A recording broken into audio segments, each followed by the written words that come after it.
Tafadhali, silakan Aisyah. Okay, maaf. Kononnya nak bersiaran dari kereta, tak dan dah masuk kereta dah 7.30. Okay, Assalamualaikum semua. Apa khabar? Jom kita buka dulu sesi kita dengan umum kita Al-Fatihah. Bismillahirrahmanirrahim. Alhamdulillah. Bismillahirrahmanirrahim. Malik yawmiddin. Iyyaka na'budu wa iyyaka nasta'in. Siratal ladzina an'amta 'alaihim ghairil maghdubi 'alaihim. Alhamdulillah, kita berjumpa lagi di pagi Jumaat di sesi Sister Circle. Apa khabar semua sahabat Mujahidah Cinta yang hadir hari ini? Ada dalam 22 plus kat skrin kita.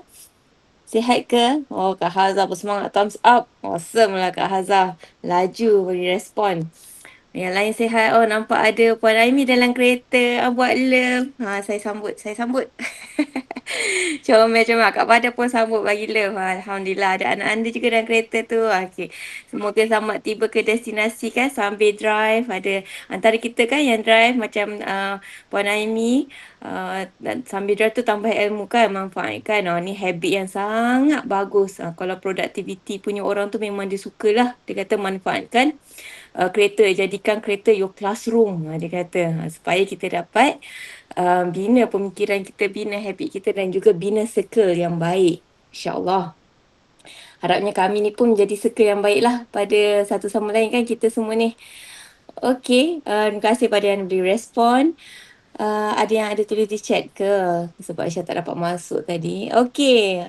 Dekat chat dah ada link. Admin kita dah kongsikan link live di FB. Seperti biasa sesi kita ni pukul 7.30 pagi hingga 8 pagi kita akan ada live di Facebook Zul Iman Smart Khalifah dan juga YouTube Zul Iman.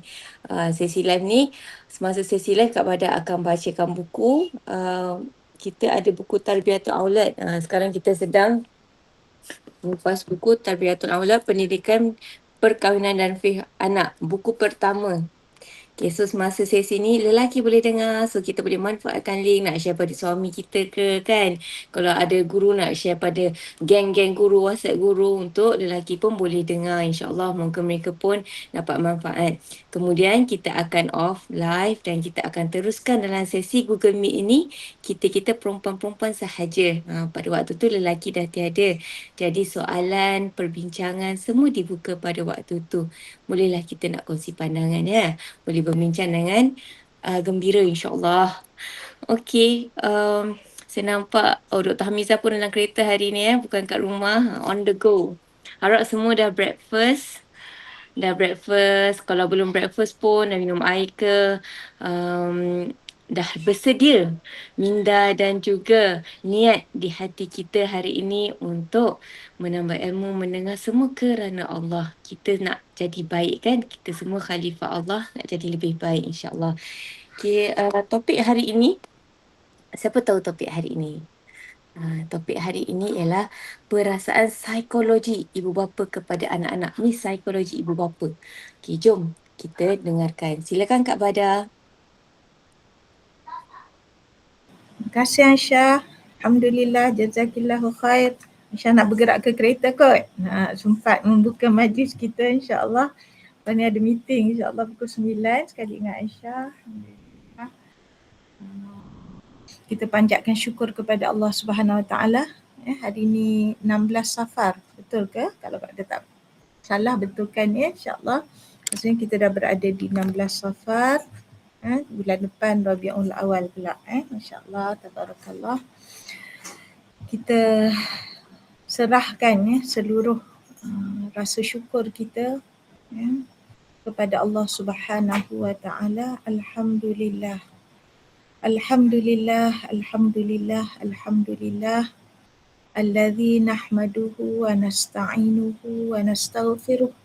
ونعوذ بالله من شرور أنفسنا ومن سيئات أعمالنا من يهده الله فلا مضل له ومن يضلل فلا هادي له أشهد أن لا إله إلا الله وأشهد أن محمدا عبده ورسوله Kita perbaharui syahadah kita, bersaksi tidak ada Tuhan, tidak ada tempat kita menghambakan diri kita melainkan kepada Allah Subhanahu wa Ta'ala, dan kita bersaksi bahawa Nabi Muhammad itu adalah pesuruh Allah.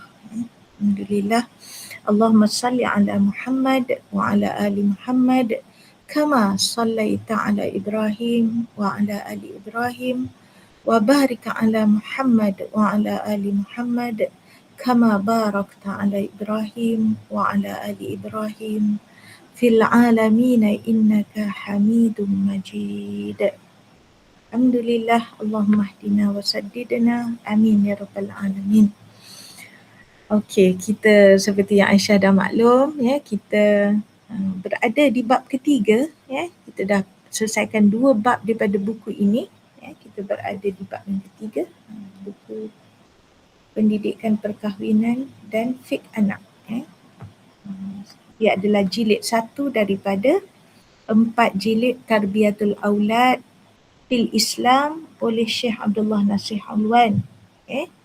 Jadi apa topik yang ketiga sebenarnya yang diangkat oleh penulis kita? Moga Allah merahmati Syekh Abdullah Nasir Alwan. Ustaz kita meletakkan tajuk perasaan psikologi ibu bapa terhadap anak-anak. Apa yang nak dibetulkan di sini? Kefahaman kita sehingga kita boleh mengatur perasaan kita. Dalam Islam perasaan ni tak dibiar begitu sahaja, kan? Tapi dibimbing dan dipimpin. Kita bertanggungjawab. Tak boleh ikut perasaan, tak boleh, kan? Perasaan tu diiktiraf dan diurus. Masya-Allah. Jadi Ustaz mengangkat pentingnya perasaan ni, wujudnya perasaan ni, dan dia sangat kuat dalam mempengaruhi pendidikan anak-anak. So kita jangan duk fikir nak buat apa, kena buat apa. Tapi kita juga kena tanya diri kita, kena rasa apa? Kan? Apa perasaan kita terhadap anak-anak ni? Betul ke perasaan tu? Kan? Kalau tidak kita dengar macam-macam bila tak dipandu. Kan? Kalau ada macam, pernah dengar yang kita rasa bukan perasaan tu pelik tapi dilayan tu pelik. Contohnya kecemburuan seorang ibu bila mana ayah tu rapat sangat dengan anak perempuan contohnya. Perasaan tu mungkin muncul tapi bagaimana kita mengurus, kan? Kalau dilayan-layan sampai jadi pelik-pelik, kan? Maknanya dalam Islam perasaan ibu ayah terhadap anak ni adalah benda yang sangat besar, sangat berharga, dan sudah ada bimbingan untuk kita mengatur, kan, bagaimana kita membawa perasaan ini menjadi kebaikan yang berpanjangan sampai akhirat. Alhamdulillah. Allahumma salli ala Muhammad wa ala ali Muhammad. Jadi disebutkan di sini, menyerlahkan perasaan sayang, emosi dan belas kasihan, dia adalah anugerah Allah ke dalam hati ibu bapa terhadap anak-anak. Jadi kita jangan anggap benda tu istilahnya natural. Natural. Mak sayang anak, ayah sayang anak tu biasalah, natural. Mak kita sayang kita pun kita rasa natural. Biasalah, takkan mak tak sayang anak. Maka kita akan terkejut bila dengar ada mak yang buang anak contoh. Lagi terkejut kalau mak kita yang buang kita, na'udzubillah. Kan, kita jangan merasa terlalu secure, kan? Mak kita sayang kita tu kerana anugerah dari Allah. Don't take for granted. Kalau Allah nak tarik tanpa kita boleh faham kenapa, perasaan tu boleh hilang, kan? Jadi ia untuk disyukuri. Ayah kita sayang kita, dah tua-tua begini pun masih disayangi oleh mak ayah, kan? Sanggup mereka mengorbankan keadaan dirinya yang dah tua tu nak bantu kita, kadang jaga anak kita kadang-kadang. Semua tu adalah anugerah yang sangat besar. Dia bukan sesuatu yang boleh dianggap Kita kan take for granted begitu. Macam juga kita rasa sayang kat anak kita. Perasaan tu boleh hilang, boleh bertukar, boleh menjadi benci, kan? Jika bukan Allah yang memberikannya. Jadi jangan take for granted, teruslah berdoa, kan? Untuk benda-benda baik ni yang disebut kat sini, rasa sayang, belas kasihan, kan? Mintalah kepada Allah, sentiasa minta kepada Allah. Jadikanlah, eratkanlah kasih sayang dalam keluarga kita dengan rahmat dan kasih sayang Allah. Kan? Selalu ulang benda tu, mudah je, kan? Irhamna ya Allah, irhamna ya Allah. Okay? Jadi diceritakan bahawa kasih sayang ni kita kena iktiraf, kerana dengan memahaminya kita boleh menghapuskan adab-adab jahiliah atau perasaan-perasaan yang salah. Contoh adab jahiliah yang ketara pada ketika Rasulullah diutuskan adalah memandang anak perempuan dengan pandangan yang keji. Kan?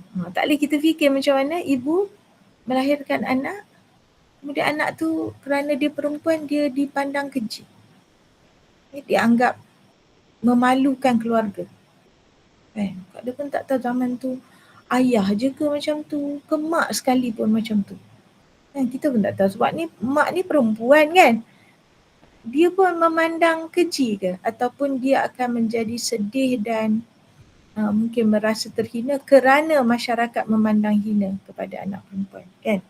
Kita pun kan, kalau ada cerita kisah sirah yang kita boleh dapat better insight kan into the situation, that would be very good. Masya Allah, sangat dihargai.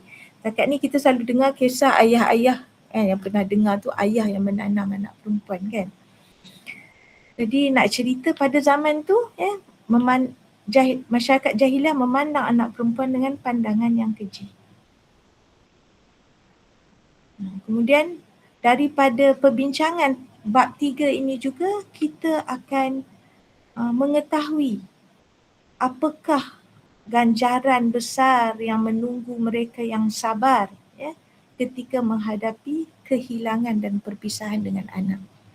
Sebab keadaan tu akan sangat menggugah perasaan kita, maka Rasulullah telah menyampaikan berita-berita gembira untuk membantu kita menempuh saat-saat sukar itu. Dan yang terakhir dalam bab ni, ada beri summary dulu Yang terakhir dalam bab 3 ini kita akan melihat apakah yang wajar kita lakukan apabila kepentingan Allah dan agama bertembung dengan kepentingan anak-anak. Ketika tu apa yang kita patut buat. Jadi basically itulah apa yang akan diperbincangkan di dalam buku ini. Okay. Allahumma salli ala Muhammad wa ala ali Muhammad.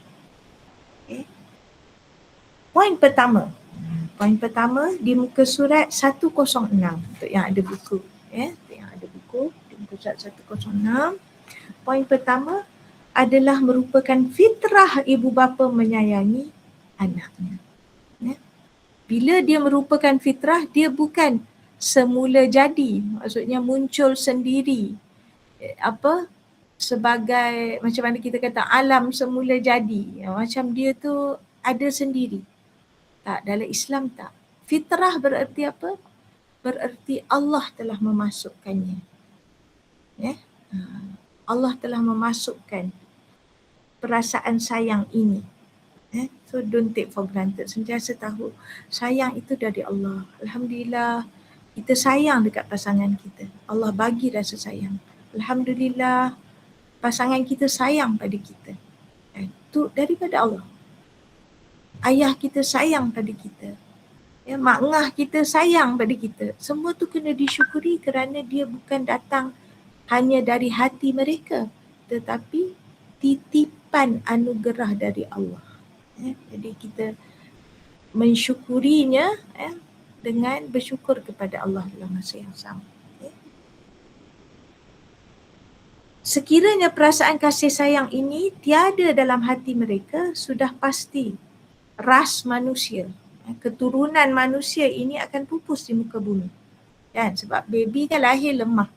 Kan? Tapi Allah beri kasih sayang tu sebagai satu kekuatan yang melindungi anak tu kan. Dan kita tengok macam mana kisah Nabi Musa alaihissalam kan, bila dia hanyut ke dalam istana Firaun kan, air tu masuk sampai ke kawasan taman-taman istana Firaun sampai dilihat oleh ibunda Asiyah kan, permaisuri Firaun ketika tu.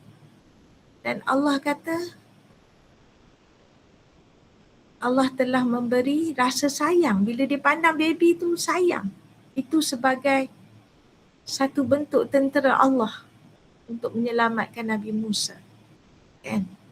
Dan anak-anak kita yang lahir ni pun bila lahir tu Allah beri rasa sayang tu, itu adalah bantuan Allah, pertolongan Allah untuk anak-anak ini dipelihara sehingga kita sanggup bersabar dalam membesarkan anak-anak. Kita menjadi bertanggungjawab, bersedia melindungi, sanggup berjaga malam kan, untuk memenuhi keperluan si kecil. Dan ini Allah iktiraf macam kita selalu baca hari Jumaat kan, kita menghabiskan Al-Kahfi insya-Allah. Apa pesan Allah dalam surah Al-Kahfi ayat 46? A'udzubillahi minasyaitonirrajim. Al-mal wal banuna zinatul hayatid dunya. Harta benda dan anak pinak itu adalah perhiasan hidup di dunia. Bila dia perhiasan, maksudnya dia akan dilihat cantik. Kan hati kita jadi suka. Dalam surah Al-Isra pula ayat 6, surah Al-Isra selepas surah Al-Kahfi. Sebelum surah Al-Kahfi. Al-Isra, Al-Kahfi, kemudian Maryam kan. Surah Al-Isra ayat 6, Allah sebut apa? A'udzubillahi minasyaitonirrajim. Wa amdadnakum bi amwalin wa banin wa ja'alnakum aktsara nafira. Dan kami beri kepadamu dengan banyaknya harta kekayaan dan anak pinak, serta kami jadikan kamu kaum yang ramai pasukannya. Dalam Al-Furqan ayat 74 pula Allah sebut anak-anak ini sebagai penyejuk mata. Dan Allah letakkan ni sebagai doa orang-orang yang soleh. Firman Allah Subhanahu Wa Taala Al-Furqan ayat 74, walladzina yaquluna rabbana hab lana min azwajina wa dhurriyyatina qurrata a'yun waj'alna lil muttaqina imama. Dan juga mereka berdoa dengan berkata, dan juga mereka yang berdoa dengan berkata, wahai Tuhan kami, berilah kami daripada isteri-isteri dan zuriat keturunan kami perkara yang menyukakan hati melihatnya, dan jadikanlah kami imam bagi orang-orang yang mahu bertakwa. Jadi menunjukkan anak-anak ini berpotensi sebagai penyejuk mata kita. Memang Allah dah rakamkan di dalam Quran, perasaan tu ada. Allah highlight perasaan tu sebagai zinah yang menyukakan hati kita. Dia juga sebagai qurrata a'yun kan, penyejuk hati. Jadi ini perasaan-perasaan yang Allah beri, Allah iktiraf, Allah rakam di dalam Al-Quran. Jadi mengasihi anak itu adalah anugerah Allah kepada hamba-Nya. Kita dapati syariat Islam menanam sifat kasih sayang dan menyeru ibu bapa, guru-guru dan penjaga untuk menghiasi diri mereka dengan sifat yang terpuji ini. Jadi bila kita rasa sayang pada anak tu, kita kena tahu dia adalah perkara yang Allah suka. Kita jangan jadikan perasaan ni urusan ibu dan anak, hanya urusan hamba dengan hamba. Tapi Allah sebenarnya terlibat ketika kita mengasihi anak kita tu, bersungguh kita berkorban sampai-sampai kita sanggup belajar lagi, nak jadi ibu yang lebih baik, nak jadi guru yang lebih baik. Kita sanggup kan bersusah payah untuk memastikan hubungan kita ni membangunkan anak, menjadikan anak tu lebih baik dari diri kita. Semua tu adalah atas ya nikmat yang sangat besar dari Allah. Dan bila kita melakukannya, perbuatan itu terpuji dan dicintai oleh Allah Subhanahu Wa Taala. Jadi antaranya hadis Rasulullah SAW yang tadi kita tengok beberapa ayat Quran, ada banyak juga hadis yang kita patut manfaatkan untuk menguatkan lagi diri kita. Rasulullah SAW menjelaskan, bukan dari golongan kami orang yang tidak menyayangi anak kecil dan tidak mengenali hak orang yang lebih tua. Jadi terkena, siapa pun anak kecil tu. Hatta kita kata anak orang Rohingya, kan? Siapa pun dia ada hak untuk kita berbelas kasihan, kan? Untuk kita muliakan, bantu, kan? Regardless. Jadi itulah ciri agama ini. Rahmatan lil alamin. Urusan orang dewasa, urusan undang-undang, peraturan, kan, prosedur dan juga perancangan, itu satu perkara yang lain. Tapi asasnya kita akan melihat anak-anak dengan belas kasihan. Dengan belas kasihan. Allahumma salli ala Muhammad wa ala ali Muhammad. Imam Bukhari merekodkan, ini sangat penting bahawa daripada Abu Hurairah, seorang lelaki datang kepada Rasulullah membawa seorang anak. Lalu baginda memeluk anak tu. Tengok Nabi, kan? Lelaki ni datang bawa anak, Rasulullah peluk anak tadi. Dan Rasulullah tanya kat lelaki tu, adakah kamu menyayanginya? Dia menjawab, ya. Baginda lalu menjelaskan, Allah Subhanahu Wa Taala menyayangi kamu lebih dari kamu menyayangi anak ini. Dialah yang maha menyayangi dalam kalangan orang-orang yang menyayangi. Arhamar Rahimin, selalu kita sebutkan. Fallahu khairun hafiza wa huwa arhamur rahimin. Kan? Allah tu maha penyayang dari segala yang penyayang. Maka kalau kita rasa sayang pada anak, Nabi kata, Allah menyayangi kamu lebih dari kamu menyayangi anak ini. Alhamdulillah, la quwwata illa billah. Kan? Moga Allah ajar kita lah, didik kita untuk memahami besarnya kasih sayang Allah tu. Kan? Dan kita jadi menghargai kasih sayang sesama kita. Kerana semua kasih sayang yang kita sedang rasa ni, sama ada kita rasa menyayangi atau disayangi, kerana semua tu daripada Allah yang maha penyayang. Apabila Rasulullah melihat ada antara sahabatnya tidak menyayangi anak-anak, baginda melarangnya dengan tegas. Baginda juga menunjukkan, memberi tunjuk ajar kepada para sahabat bagaimana mewujudkan kedamaian di dalam rumah tangga.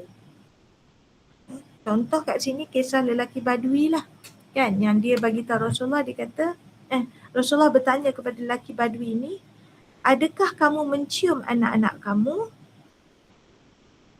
Lelaki itu menjawab, kami tidak mencium anak-anak kami. Lalu baginda menjawab, adakah aku berkuasa ke atasmu jika Allah mencabut rahmat daripada hatimu? Rasulullah sedang mengajar untuk kita mencium anak-anak kita, menunjukkan kasih sayang. Kan? Adalah pernah berbincang sesama kita yang Muslim dan Melayu ni, kan, kita budaya Melayu dan Muslim, keluarga kita pun berbeza-beza. Bila sembang, ada keluarga yang memang biasa untuk selalu peluk anak, cium anak, kan. Ada keluarga yang tak biasa, kan, yang tunggu hari raya baru ada aktiviti bersalaman kan. Ada orang yang nak keluar rumah dia salam. Ada orang yang biasa sekejap-sekejap berlaku peluk dan salam itu kan, bertembung, mudah aja nak peluk each other kan, nak cium anak dekat dahi, biasa. Jadi kita kena tahu bahawa mencium anak ini kan adalah sunnah Nabi kan. Dan kalau dalam keluarga kita benda tu tak berlaku, kita buatlah kan, kerana sunnah ini adalah keindahan yang menyelamatkan kita kan. Nabi bila dia tunjuk tu memang kita kena tiru kan, kena bersegera usahakan ya. Jumlah mana kita punya pelukan dan ciuman tu mungkin berbeza-beza lah kan. Kak dah pernah hadir satu parenting talk, tak ada ingat namanya, Syekh Yawar Baik. Lama dah tak tengok, mungkin dah 10 tahun lepas Kak dah hadir. Syekh Yawar Baik, tak pasti dia daripada belah mana. Tapi dia pesan, dia sebut macam ni yang Kak dah rasa macam struck in my mind, tu lekat. Dia kata, do you know Rasulullah is a hugger. He is a hugger. Dia kata, Rasulullah ni suka peluk. Ya, macam kita tengok peristiwa ni, nampak anak kecil, Rasulullah peluk anak tu. Kan? Maksudnya digambarkan kasih sayang Rasulullah tu memang nampak, terserlah. Kan kita ni kadang-kadang budaya Melayu Kak Ada pun tak tahulah masih ke relevan untuk Kak Ada sebut macam tu. Terutama lelaki lah, Kak Ada rasa macam reserve. Yang pasti lebih reserve dari Rasulullah lah kan. Kita tak berapa tunjuk. Kan mungkin kerana dianggap lebih macho begitu ke kan. Itu tak pasti. Tapi secara umumnya bukan budaya kita lah nak peluk-peluk orang kan. Kalau kita jumpa pun salam-salam gitu kan.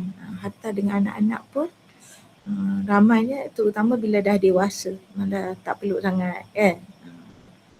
Jadi disebutlah di sini ya, tentang menunjukkan kasih sayang tadi, terutama dengan pelukan dan ciuman, terutama lagi kepada anak-anak kecil kan, adalah merupakan sunnah baginda Rasulullah sallallahu alaihi wasallam. Okay. Seterusnya, Masya Allah, masa dah Kak dah rasa benda ni bukan benda baru. Tapi kenapa Kak dah agak berlama kat sini? Sebab Kak ada berharap kita semua menambah rasa kehambaan kita dalam mengurus kasih sayang dalam hati kita. Kita tak macam okey kita sayang anak kita, alhamdulillah, gitu je kan. Tapi kita lebih menghargainya. Kita rasa kasih sayang Allah tu. Dan kita tahu yang kita buat ni, kita sedang menelusuri sunnah Nabi. So bila kita jumpa anak kecil, kita peluk, kita dokong dia, kita merasa lebih dekat kepada baginda.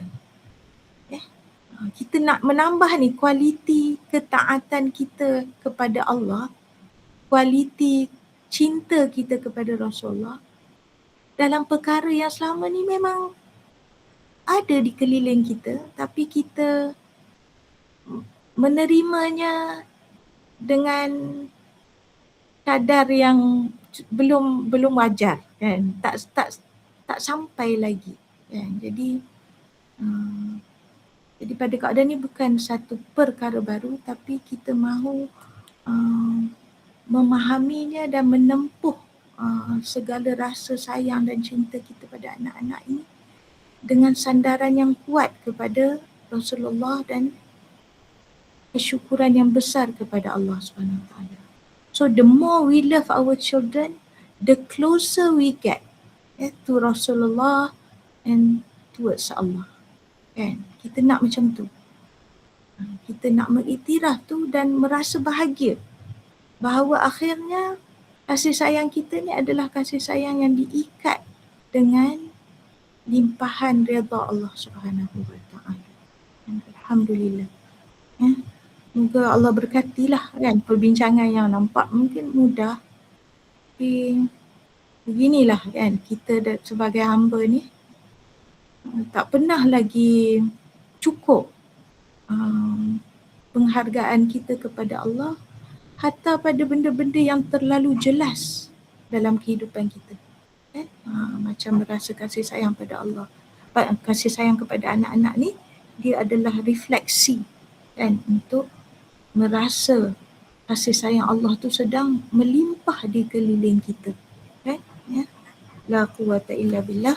Jadi Kak ada nak hujungkan untuk hari ini tentang seorang wanita yang dia datang meminta bantuan pada Sayyidatina Aisyah.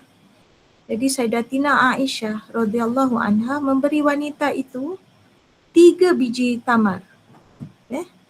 Maksudnya dia sedekahkan 3 biji tamar sebab perempuan ni bawa 2 orang anak. Jadi wanita tu pun bagi anaknya yang satu sebiji, seorang lagi sebiji dan satu untuk dirinya. Dia simpan untuk dirinya.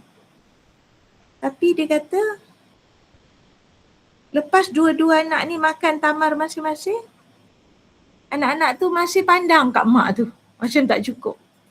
Kan, lalu ibu ini mengambil tamar yang disimpan untuk dirinya itu, membelahnya kepada 2 dan memberi separuh-separuh kepada anak-anaknya. Jadi bila Rasulullah SAW pulang, Sayyidatina Aisyah pun cerita. Kan? Sayyidatina Aisyah ketika tu menceritakan dalam keadaan kagum melihat pengorbanan ibu yang lapar juga ni. Dia pun lapar. Kan? Tapi begitu sekali. Sayyidatina Aisyah observe dan dia rasa kagum. Dia hairan. Lalu Rasulullah menerangkan, apakah yang kamu hairankan? Allah Subhanahu Wa Taala sudah mengasihi ibunya dengan memberikannya sifat kasih terhadap kedua-dua anaknya. Jadi momen macam tu, apa yang paling dibesarkan, yang paling ketara? Bahawa Allah itu kan sudah memberi kasih sayang yang begitu luar biasa. Kita tak jadi hanya kagum pada ibu tadi, tapi kita jadi syukur kepada Allah yang mengurniakan begitu banyak kecintaan kepada ibu untuk berkorban untuk anak-anaknya. Masya-Allah, tabarakallah. So Kak dah fikir kita berhenti dulu. Setakat ni kita punya ada beberapa, Kak ingat nak habiskan terus bab ni kan, tapi insya-Allah kita harap perbincangan yang sedikit ini menjadi muhasabah untuk kita dan menjadi kebaikan dunia akhirat untuk anak-anak kita dan keluarga kita. Amin ya rabbal alamin. Bolehkah tak ada kembalikan kepada Aisyah sudah 84 minit. Terima kasih. Terima kasih Kak Bada. Alhamdulillah. Rasa seronok lah dengan bab hari ni kan, macam banyak berita gembira untuk ibu ayah yang kalau Aisyah dari perspektif ibu-ibu kan, macam banyak memujuk-mujuk kan, macam janji-janji yang seronok rasa nak kejar. Alhamdulillah. Harap sahabat-sahabat lain ada rasa macam tu juga. Okay, jom kita dah buka sesi perbincangan. Kalau ada yang nak bertanya, boleh unmute, atau kalau tak dapat unmute dan manfaatkan chat pun boleh. InsyaAllah Aisyah tolong bacakan. Kalau tak ada soalan tapi nak memberi pandangan, dialu-alukan. Kita raihkan semuanya sebab inilah sesi untuk kita saling recharge dan memberi support to each other. Okay. Sementara tu Aisyah nak jalan dekat chat dulu, tengok ada tak kawan-kawan dekat chat menulis ke? Ada sahabat kita Lina Isa, Dr. Lina tulis, teringat doa mohon dapat bersyukur dalam surah Al-Ahqaf ayat 15. Sambil dengar tu teringat kan doanya. Ada juga ditulis kat sini. Doa, wahai Tuhanku, ilhamkanlah daku supaya tetap bersyukur akan nikmat-Mu yang Engkau kurniakan kepadaku dan kepada ibu bapaku, dan supaya aku tetap mengerjakan amal soleh yang Engkau redai, dan jadikanlah sifat-sifat kebaikan meresap masuk ke dalam jiwa zuriat keturunanku. Sesungguhnya aku bertaubat kepadamu dan sesungguhnya aku dari orang-orang Islam yang tunduk patuh kepadamu. Cantik sekali doanya. Terima kasih banyak Dr. Lina berkongsi doa ni yang kita boleh copy paste baca, walaupun at least kita baca sekali doa ni. Sebab dia dah ada sampai kan doa dari surah Al-Ahqaf tu yang ditampalkan di situ. Jadi kita boleh kembali rujuk pada Quran selalulah kan. InsyaAllah, masya-Allah. Pada ada nak kongsi dekat skrin ke sementara tak ada soalan ni?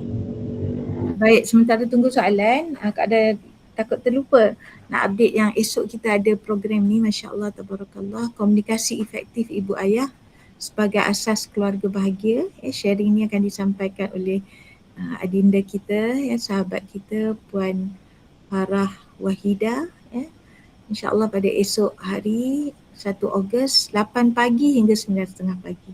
Jadi kalau ada yang berminat boleh maklumkan kalau tak pasti. Kalau admin ada link boleh bagi link untuk maklumat lanjut, insyaAllah. Dan kalau boleh juga dapatkan dekat Telegram kita, insyaAllah kita akan masukkan untuk sama-sama belajar. Okay, Alhamdulillah. Okay, Masya Allah, ada terima kasih dari Puan Siti Hafizah. Wa iyaki khair, kembali untuk Puan juga, Alhamdulillah. Okay, mungkin kita boleh teruskan pada soalan ke Syah? Okay, boleh. Silakan kalau ada yang nak bertanya, ada nak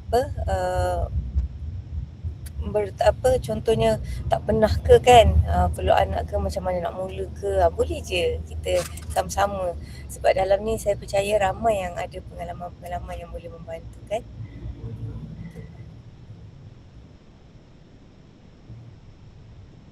Sementara tu kan saya nak tanyalah, dalam topik hari ni apa yang poin yang paling terkesan dekat each other, maksudnya dekat setiap kita kan, boleh kongsikan dekat chat ke, ada poin apa? Okay, boleh tulis dekat chat. Saya nampak sahabat kita Puan Habibah angkat tangan. Silakan Puan Habibah. Assalamualaikum. Saya ada dua soalan. Pertamanya, tadi kan kita diberitahu bahawa mengasihi anak tu satu perasaan yang Allah bagi kat kita. Macam mana pula dengan ibu ayah yang abaikan anak, yang buang anak? Apa yang berlaku sebenarnya kepada dia punya sunnatullah dalam diri dia tu? Itu soalan pertama. Soalan yang kedua, saya terlambat tadi. Cium anak saya sempat yang peluk sahaja. Sunnah Nabi ni peluk anak. Kalau cium di mana kepada? Di dahi ke? Sebab saya pernah lah dengar kata di dahi tu sebagai sunnah. And then kalau anak dah besar kan, macam kita anak dah remaja, macam mana kita nak betulkan benda ni? Macam mana? Satu tabiat yang kalau anak kecil senang, kita peluk je dia kan. Tapi kalau anak kita dah besar dan kita nak memulakan ni, boleh suggest any idea kepada? Terima kasih. Alhamdulillah, dua soalan Ada cuba memberi point of view Kak Wada je lah kan, insyaAllah. Alhamdulillah. Allahumma salli ala Muhammad. Apa yang berlaku kan, kita ni memang boleh lari daripada apa yang Allah dah sediakan untuk kita bila kita menghadapi pelbagai cabaran dan ujian kan. Sebab tu kita kata ada orang boleh benci anak kan. Macam kes yang kita dengar ibu yang baru melahirkan kan, itu mungkin tekanan-tekanan keadaannya kan. Maksudnya banyak faktor luar boleh menghakis perkara yang sepatutnya ada dalam diri dia kan. Mungkin kerana takutnya pada persepsi masyarakat kan. Kalau yang kes anak luar nikah tu semua tu kita dengar macam-macam lah kan. Dan ada juga ibu yang kita kata lahir dalam perkahwinan tapi kerana tekanan-tekanan dia jadi tak suka pada anaknya ataupun mengabaikan anak. Memang pelik-pelik lah kita dengar kan, ada yang anak tu sampai dia membesarkan sampai 3 tahun. Waktu kita tengok kalau ada kes tu, kat tengok dia kiranya dia jaga anak tu 3 tahun sampai anak tu boleh survive kan. Macam mana anak tu nak survive kalau dia tak dijaga sebab dia masih kecil. Tapi di usia 3 tahun tu mungkin berlaku benda-benda lain yang akhirnya dia dera sampai mati kan. Memang kita dengar tu, ya Allah apa dah jadi kan. Orang selalu kata haiwan pun sayang anak dia kan.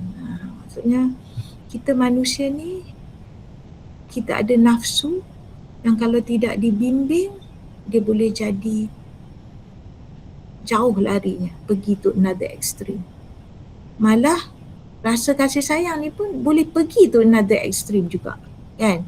Terlalu sayang sampai tak dapat mendidik anak sebab teringat apa kisah anakku Syazali, kan. Sayang sangat ke anak sampai anak tu tidak mahu dibiarkan sedih, kan. Jadi tidak mampu bertegas dengan anak, kan. Sentiasa nak bagi anak happy, penuhi semua. Jadi dia boleh pergi dua-dua ekstrim tadi. Maka ilmu lah, kan, dan keadaan sekitar perlu.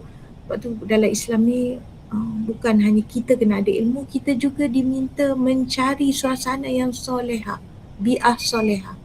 Maksudnya keluarga kita tu, kalau kita nak pindah rumah, kan, kena cari suasana sebab dia mempengaruhi kemampuan kita untuk mentaati Allah, kan. Kita tak saja pergi duduk kat tempat-tempat yang penuh dengan maksiat ataupun mencampakkan diri kita dalam suasana tekanan hidup yang sepatutnya kita boleh elak, kan. Kalau ada macam tengok contohlah orang yang pergi menyewa, mungkin dia terpaksa, kita pun tak tahu, tapi kita ada kawasan-kawasan macam ada dekat kampung, bukan kampung lah, kawasan sekitar tu ada yang anak-anak yang hisap dadah, hisap gam ni berkeliaran contoh, kan.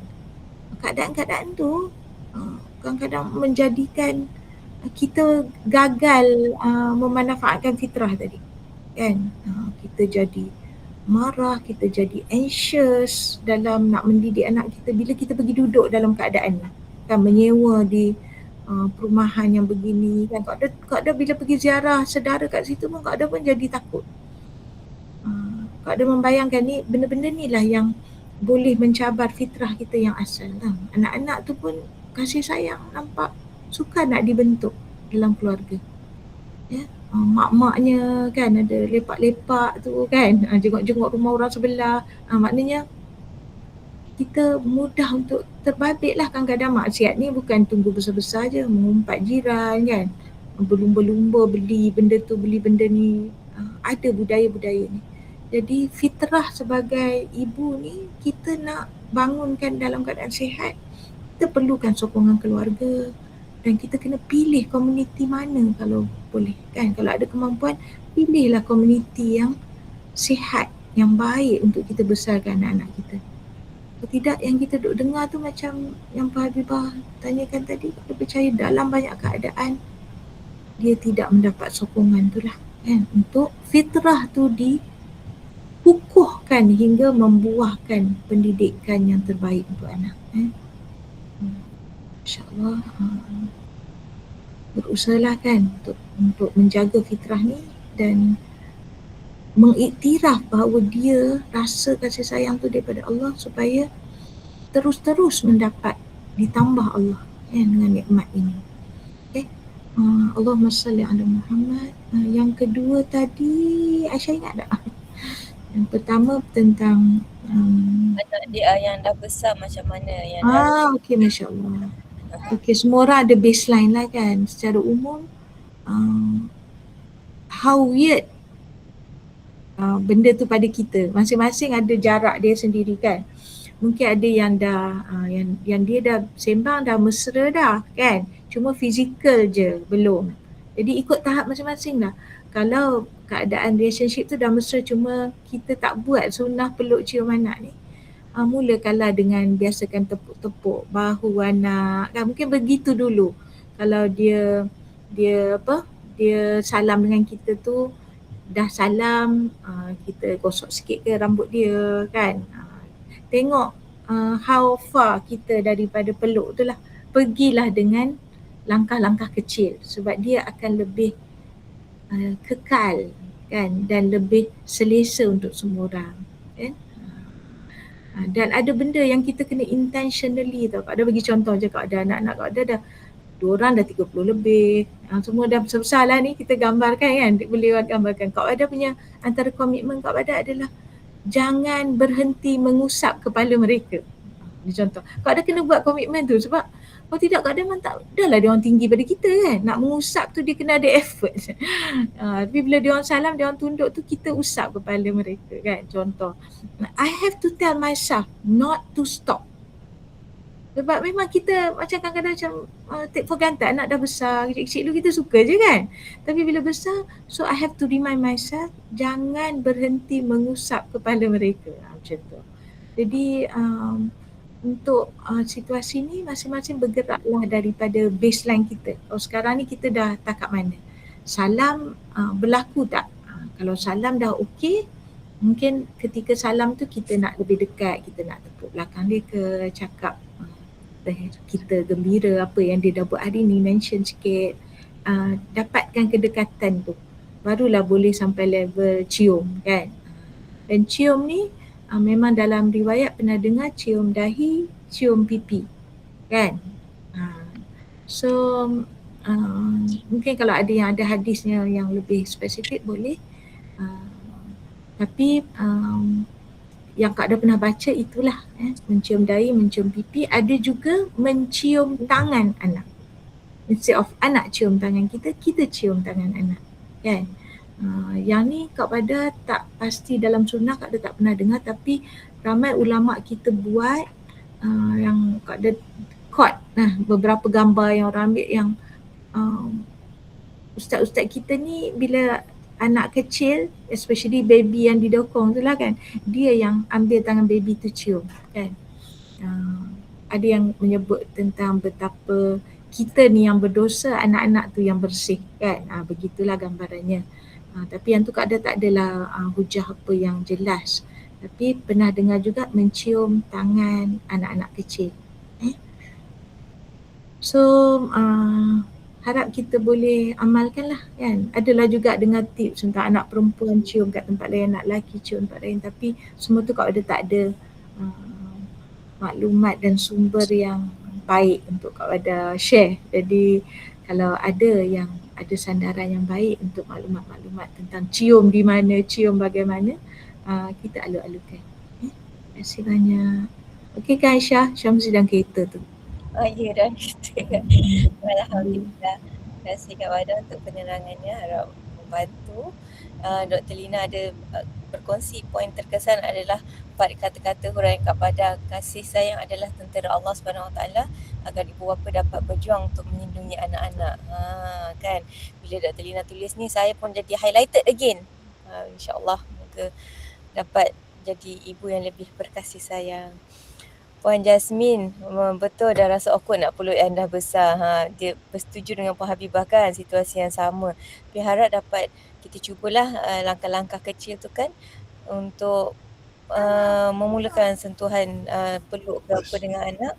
Ya Aisyah Kak ada je nak mention yang memang riwayat Rasulullah masih memeluk anaknya kan. Kalau Fatimah tu dah berkahwin pun Rasulullah akan sambut dia, peluk dia kan. Jadi kita memang mahu memperjuangkan sunnah ni. Kan kalau anak kita dah besar, kita dah lama tak peluk, kita usaha peluk. Lillahi ta'ala, untuk anak tu pun lebih dekat pada Rasulullah, untuk kita pun lebih dekat pada Rasulullah kan. Semangat insyaAllah.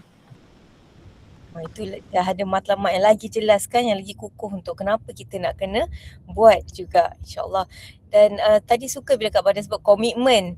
Maksudnya buat dengan sedar, nak kena ingatkan diri kan kenapa kita buat tu. Dan sebagai anak, pengalaman saya, ibu ayah yang kena initiate. Kalau dah lambat kan, ibu ayah sentiasa kena initiate. Kadang dia ambil masa bertahun, tapi ibu ayah konsisten initiate, insyaAllah anak-anak akan boleh biasa juga nanti. Okay, untuk ada soalan dari Puan Azura, Kak Pada, saya pernah dengar tentang bahasa cinta anak. Ada anak yang tak suka dipeluk tapi dia suka dipuji. Ada anak bahasa cintanya melalui pelukan. Ada melalui bahasa cintanya melalui perbuatan. Apa pandangan Kak Pada? Alhamdulillah, itu dari segi kajian psikologi kan. Dia panduan lah. Tapi kita sebagai ibu ayah, bila kita dapat maklumat-maklumat ni, kita jangan terlalu rigid dengan anak kita. Sebab anak kita mungkin dia multilingual, dia punya love tu. Kadang-kadang sebab dia cenderung pada ni, sebab itu telah dibiasakan atau dia mungkin ada trauma apa-apa ke kan, orang peluk dia, dia rasa ni ada kes apa-apa. Maksudnya ada nak kata jangan kita bersegera label anak kita. Maklumat-maklumat tu bagus untuk kita lebih kenal kan, tapi bila anak kita sendiri, kita jangan layan dia macam kita pandang orang lain, oh dia ni macam ni, dia ni macam ni, sebab orang tu kita tak ada akses yang banyak kan. Anak kita ni kita ada akses hari-hari dan kita boleh bentuk dia untuk jadi orang yang boleh menerima pelbagai bahasa cinta kan, pelbagai love language pada Kak Badal lah kan. Jadi kalau kita nak kata oh anak saya ni tak suka dipeluk, kita boleh latih dia sebab tu sunnah Nabi kan, kita boleh latih dia untuk makin selesa. Tapi of course kita hormatilah kalau dia ketika tu rasa weird, tak selesa, janganlah kita paksa kan. Tapi anak kita kan dalam didikan kita kan. Jadi pada Kak Badal, kita raihlah kalau dia anak yang suka dipuji kan, kita beri yang tu, bahasa cinta dia mungkin dengan verbal kan, verbal language. Atau ada anak dia punya love language tu dengan khidmat, dengan servis, dengan ada bersama, kita naikkan. Tapi jangan kita kata oh anak ni tak boleh dipeluk lah ni, maksudnya oh anak ni sebab love language dia adalah verbal kan, kena sebut, maka kita tak mau peluk dia, oh tak perlu peluk dia, jangan macam tu kan. Maksudnya jangan dilimitkan, sebab panduan-panduan ni bukan bererti kalau anak tu love language dia adalah servis, suka duduk bersama, tolong, khidmat pada kita macam tu, atau kita khidmat pada dia, itu tidak menafikan bahawa dia ada love language lain juga kan. Jadi panduan-panduan ni bukan untuk kita klasifikasikan anak kita atau kita jadi rigid kan, tapi untuk kita lebih faham dan kita boleh bantu dia melalui proses ni lah. Kalau dia love language-nya tak termasuk pelukan atau sentuhan fizikal, kita didik perlahan-lahan bahawa benda tu ada keperluan dalam kehidupan dia. So, nanti dia nak kahwin, ada isteri, tak tahu isteri dia love language-nya apa kan. Nanti dia dapat anak-anak mungkin pelbagai love language. Kita nak dia above the understanding tu. Dia bukan hanya faham diri dia, keperluan dia, tapi dia juga boleh dibangunkan, dididik untuk menghargai love language yang pelbagai nanti kan. Kak Badal nak tambah sikit. Silakan Dr. Miza. Kalau yang pasal perbezaan tu kan, saya pun dulu belajar pasal benda tu, tapi lama-lama saya sendiri pun pening. Takkan kita nak identify, nak recognize age tu kan. Tapi bila kita buat je semua tanda kasih sayang tu, melatih juga anak yang untuk sebenarnya tu punya recognize Mira sih kecil-kecil sebenarnya. penghargaan. Tapi aku harus dapat confirm yang juga itu di Mira ataupun di office. Tolong mute dulu. Jatna, tenggelam sayang. Ah. Puan Nur Faizah mungkin boleh offkan mic? Boleh ke Puan Nur Faizah? Terima kasih banyak. Okey, sambung tadi. Bila contoh bagi je apa tanda kasih sayang pada anak tu kan, kita latih juga anak untuk recognize, untuk bersyukur pada small little things yang berlaku. Kalau tak cabaran saya dulu susah sangat nak nampak benda kecil yang kita boleh syukuri. Jadi kalau kita nak asyik benda yang kita suka je tanpa kita fikir apa sahaja yang orang boleh bagi sebagai bentuk penghargaan mereka kepada kita, kita perlu latih diri untuk terima dan kita perlu latih diri kita untuk recognize sekecil-kecil perkara yang sebenarnya itulah tanda Allah sayang kat kita. Itu saja nak tambah. Dia tanda kesyukuran. Lah kan? Kira dididik kesyukuran tu, jangan kita jadi rigid kan. Dengan apa yang kita suka je, tapi kita jadi bersyukur menerima bentuk-bentuk kasih sayang yang pelbagai tadi. Jangan cakap apa, jadilah tu daripada orang tu tak cakap apa-apa, cakap terima kasih je. Cukuplah, nak apa lagi. Cukuplah kan. InsyaAllah, betul. Itu didikan yang kita perlu usahakan ya, untuk berlapang hati dengan bentuk-bentuk kasih sayang yang Allah munculkan. Alhamdulillah. Masya Allah, saya suka dengan soalan tu tadi sebab dia membawa kepada perbincangan yang ada angle lain kan. Sebenarnya kiranya kita identify anak tu punya love language, tapi at the same time tak nak jadi rigid kan. Dan benda tu bila dia highlight untuk bawa ke besar nanti terfikir dalam rumah tangga pula. So moga-moga anak ni dapat menerima semua jenis love language tu, dapat menerima tu, insyaAllah menjadi pasangan yang baik jugalah kan, memahami kehendak orang lain juga selain diri sendiri. Okay, dari poin Syuhada Erina, Assalamualaikum, saya nak share pengalaman. Parents saya pun start biasakan peluk cium bila saya umur 14 atau 15 tahun. Mereka biasakan salam peluk cium sebelum tidur setiap hari. Semakin lama perbuatan tu menjadi rutin, in the same time perbuatan tu juga melembutkan hati dan saling mengasihi. Alhamdulillah, siap ada love lagi. Betapa besarnya kesannya pada seorang anak kan Puan Syahda, sampai ingat lagi sekarang kan. Dan suka di-highlightkan pada waktu tidur tu. Kot nak bermula, kita tak tahu nak bermula bila kan. Waktu tidur lah. Boleh juga ambil waktu ini. Kak Pada ada nak beri feedback kat sini? Berita gembira lah pada Kak Ada bahawa it's never late kan. Tak pernah lah terlewat kita nak mula. Kalau sharing Puan Syuhada ni kan, umur anak dah 14-15 tahun pun kita boleh berubah lebih baik, dan dia mengikat keluarga ni sebab perjalanan anak kita nanti jauh, macam-macam cabaran kan. Di manakah dia nak kembali kalau kita tak mengukuhkan ikatan dalam keluarga kita kan. Jadi jomlah kita berubah jadi lebih bagus, dan sharing Puan Syuhada ni memberi semangat lah kepada kita semua, insyaAllah. Alhamdulillah. Alhamdulillah. Okay, dari Puan Adibah Yunus, ada dengar Ustaz Muhammad Amin kata nak buat jahat ni kita tak perlu belajar masuk kelas apa-apa, tapi nak jadi baik kita kena selalu belajar dengan kelas, ceramah dan lain-lain. Saya setuju sangatlah tu. Assalamualaikum. Salam, silakan Puan Siti Masyita. Saya nak cerita kisah sikit apa ni ke? Kisah terutama kasih sayang ibu lah kan. Kisah sebenarnya sedang berlaku, dia tentang jiran kami lah dekat kampung. Ibu ni dah tua, sangat uzur. Dekatlah dengan rumah kami. Jadi macam dia tinggal dengan anak. Sebab kita kalau dengan anak kecil, kita mudahlah berkasih sayang kan, sebab kita nampak dia yalah comel kecil kan, tak ada dosa lagi. Tapi dia tinggal dengan anak dia yang dah usia dalam 30-an macam tu. Dan anak dia adalah masalah macam mental illness jugalah kan. Kerja pun bertukar-tukar, kadang tak bekerja macam tu. Nak berlaku, dia berlaku dalam 2-3 hari ni, yang saudara yang tinggal kat kampung lah, dia kata dia nampak ibu tu menangis, dia kata kat depan rumah, nangis. Dia dah uzur sangat, dia tak boleh jalan sebab dia, kalau dia mengesok je. Dia kata anak dia tak balik sebab anak dia kerja dapat kerja guard lah sekarang ni, kerja security lah. Dia kata tak balik, dia risau, dia nangis. Saya teringat macam ayah Nabi Yusuf, dia nangis sampai dia tak tahu apa nampak. Betul, yang jiran-jiran pun pergilah pujuk makan lah juga, dia tak nak makan, dia makan biskut kering je. Risau sangat dengan anak dia yang dah besar tu kan, tapi tak balik. Kenapa tak balik? Rupa-rupanya lepas 2-3 hari tu baru tahu. Sebab dia pun phone pun tak ada. Kata betapa kata kasih sayang tu tak ada syarat kan. Walaupun sebenarnya kan nampak macam dia uzur, nampak macam dia yang jaga anak dia sebab anak dia tak bersihat kan. Anak dia akan makan ubat dulu, pergi hospital, balik kerja, pergi hospital, pagi-pagi tu makan ubat, baru balik rumah. Macam tu lah rutin tu.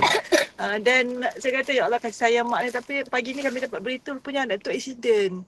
Dan baru dapat hubungi keluarga, aksiden kat hospital dah, sampai tak jaga, tak sedarlah, tak sedarlah 2-3 hari tu.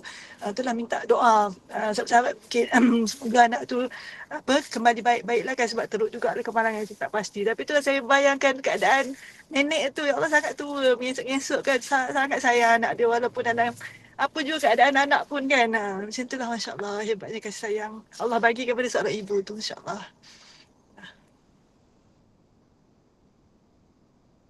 Kita berkirim doa insya-Allah untuk bunda itu dan anaknya. Moga Allah pemudahkan dan kukuhkan kasih sayang tu. Moga berakhirnya di syurga lah bersama-sama kan. Kita pun tak tahu ke depan nanti kita ni macam mana kan, dengan apa yang kita ada hari ni. Syukurilah banyak-banyak dan berilah kasih sayang kita tu melalui doa-doa kita kan. Tak dapat bantu cara yang lain. Alhamdulillah. Terima kasih banyak sharing yang menyentuh, menjadi muhasabah. Alhamdulillah. Terima kasih Tishi. Terima kasih Puan Mashita. Okay, kita dah 8.31. Sekejap saya tengok ada soalan ke. Okay. Kak Cik, alhamdulillah hari ni banyak yang berkongsi pengalaman.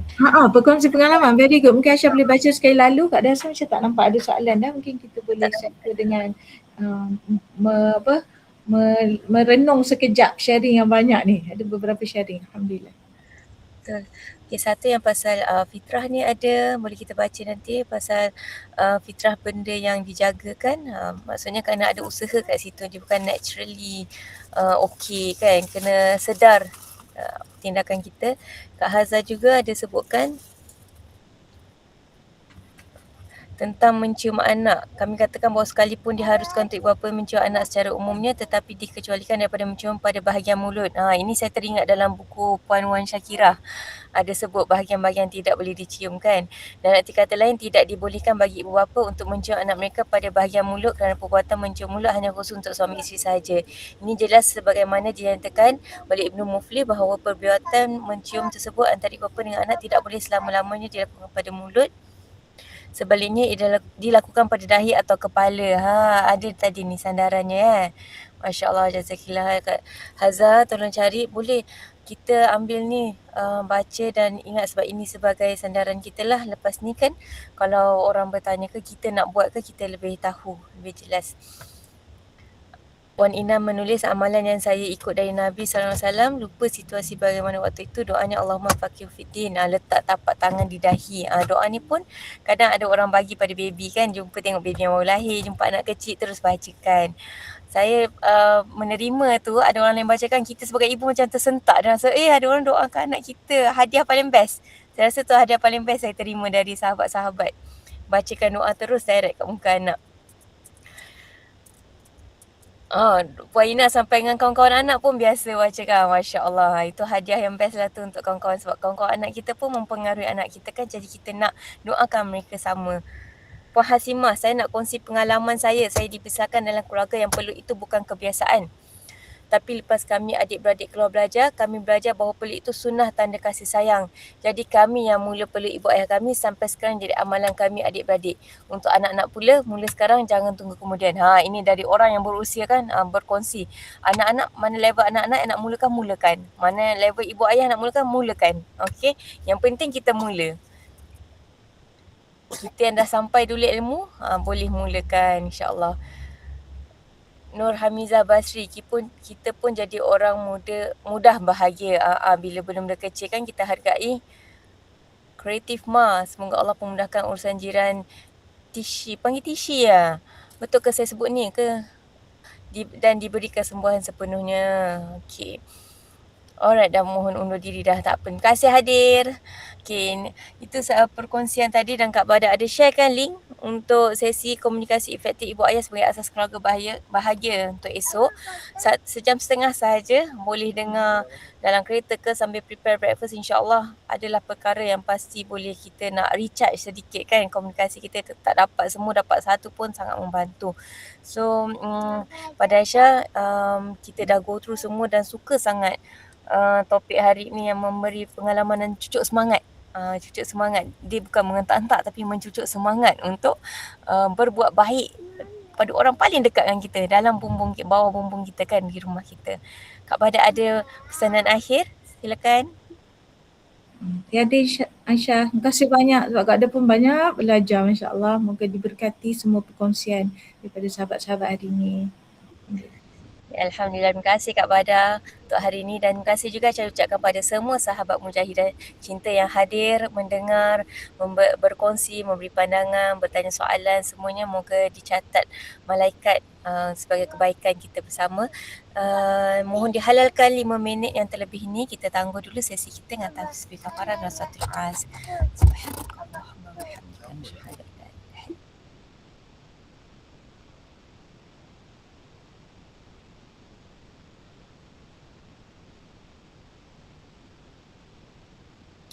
Terima kasih semua. Assalamualaikum warahmatullahi wabarakatuh.